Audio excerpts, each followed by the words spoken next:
स्वागतम। अखिल विश्वाला मांगल्याचं वरदान देणारे मंगलमूर्ती श्री गणराय, हिंदवी स्वराज्याचे संस्थापक छत्रपती श्री शिवराय, सार्वजनिक गणेशोत्सवाचे प्रणेते लोकमान्य बाळ गंगाधर टिळक यांना विनम्र अभिवादन करून दत्तनगर सार्वजनिक गणेशोत्सव मंडळ आलेल्या सर्व गणेश भक्तांचे सहर्ष स्वागत करीत आहे। मंडळ यावर्षी 32व्या वर्षात यशस्वी पदार्पण करीत आहे। यावर्षी सादर करीत आहोत माहितीपट कथा गणेशोत्सवाची। श्री गणेशांचे प्रथम दर्शनी रूप पाहिले तर त्यांचे गजरूपी विशाल मस्तक आपल्याला मोठ्या विचारांचे प्रतिनिधित्व करताना दिसतात। त्याच वेळी त्यांचे लहान डोळे तीक्ष्ण दृष्टी आणि एकाग्रतेचे प्रतिनिधित्व करतात। आज पुण्याचे ग्रामदैवत म्हणून श्री कसबा गणपतीची ओळख आहे। पुण्याच्या सार्वजनिक गणेशोत्सवात कसबा गणपतीला मानाचे पहिले स्थान आहे। शिवाजी महाराजांनी बालवयातच पुण्यात पहिला गणेशोत्सव सुरू केला। त्याची वाढ प्रतिपश्चंद्र रेखेवर म्हणजे सतत वाढतच राहिली। शहाजीराजे भोसले यांनी 1636 साली पुण्यात लाल महाल बांधला। तेव्हा जिजाबाईंनी या गणरायांच्या स्थापनेसाठी मंदिर बांधले। जिजाऊंना स्वप्नात गणपतीने दृष्टांत दिल्याने त्यांनी या गणपतीची स्थापना केली असे म्हटले जाते। श्री गणेश हे पेशव्यांचे कुलदैवत। पेशव्यांच्या काळातही गणेशोत्सव धूमधडाक्यात आणि मोठ्या प्रमाणात साजरा होत असे। जेम्स वेल्स हा एक चित्रकार जेव्हा पुण्यात आला तेव्हा गणेशोत्सवाचे दिवस होते। गणेशोत्सवकालीन चैतन्यमय आणि लगबगीच्या वातावरणाने जेम्स वेल्स अक्षरशः दिपून गेला।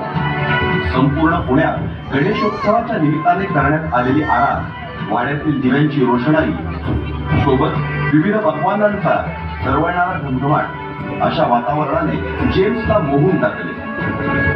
पेशवेकालीन गणेशोत्सवाच्या नोंदी असलेली अस्सल कागदपत्र आज उपलब्ध नाही, पण जेम्स वेल्सच्या डायरीतून तत्कालीन गणेशोत्सवांची एक झलक आपल्याला दिसून येते।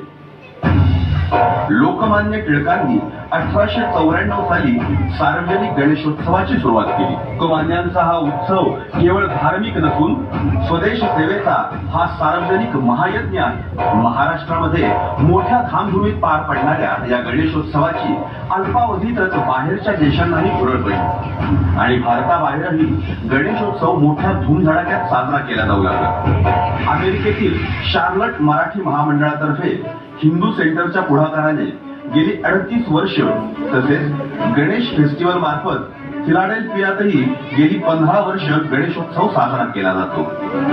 ऑस्ट्रेलियातील टायटेनियम सिक्युरिटी एरिना या भव्य इंडोर स्टेडियम मध्ये ढोल ताशांच्या गजरात गणेशोत्सव पार पडतो आणि विशेष म्हणजे या गणेशोत्सवाची श्रींची मूर्ती खास लालबागहून मागवली जाते। ऑस्ट्रेलियाचा राजा या नावाने साजरा होणारा हा देशाबाहेरील सर्वात मोठा उत्सव मानला जातो।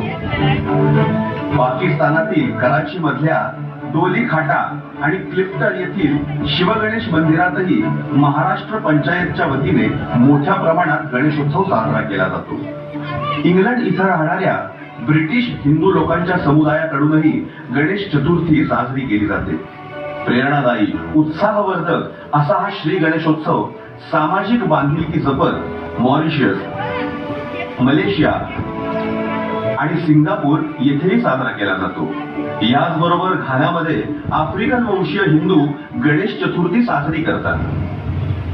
आज 21व्या शतकात तरुणाईने आपल्या कमरेला ढोल बांधलेले आहेत। ताशांचा नाद कडकडतोय।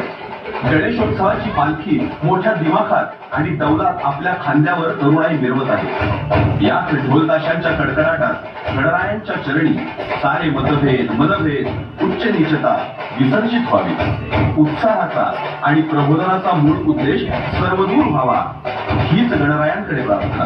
दत्तनगर सार्वजनिक गणेशोत्सव मंडळ दरवर्षी गणेशोत्सवाबरोबरच इतरही उत्सव मोठ्या उत्साहाने साजरे करते। मात्र हे सर्व सण उत्सव साजरे करत असताना सामाजिक बांधिलकी जपणे आणि ती वाढवणे हा मंडळाचा मुख्य हेतू अगदी स्पष्ट असतो। सामाजिक, शैक्षणिक, सांस्कृतिक तसेच आरोग्य विषयक अनेक उपक्रम आपल्या मंडळाच्या वतीने राबवत असते, ज्यामध्ये लहान मुले, महिलांसाठी खेळ, अनाथ आश्रमांना शिधा वाटप, गरजू विद्यार्थ्यांना शालेय साहित्याचे वाटप, आरोग्य विषयक तपासणी शिबिरे, रक्तदान शिबिरे या सर्व उपक्रमांचा यामध्ये समावेश असतो. आपल्या सर्व हितचिंतकांच्या, गणेश भक्तांच्या सहकार्याने आणि आशीर्वादाने आपल्या मंडळाचं हे कार्य असेच होत राहो ही श्री गणरायांच्या चरणी प्रार्थना. बोला गणपती बाप्पा.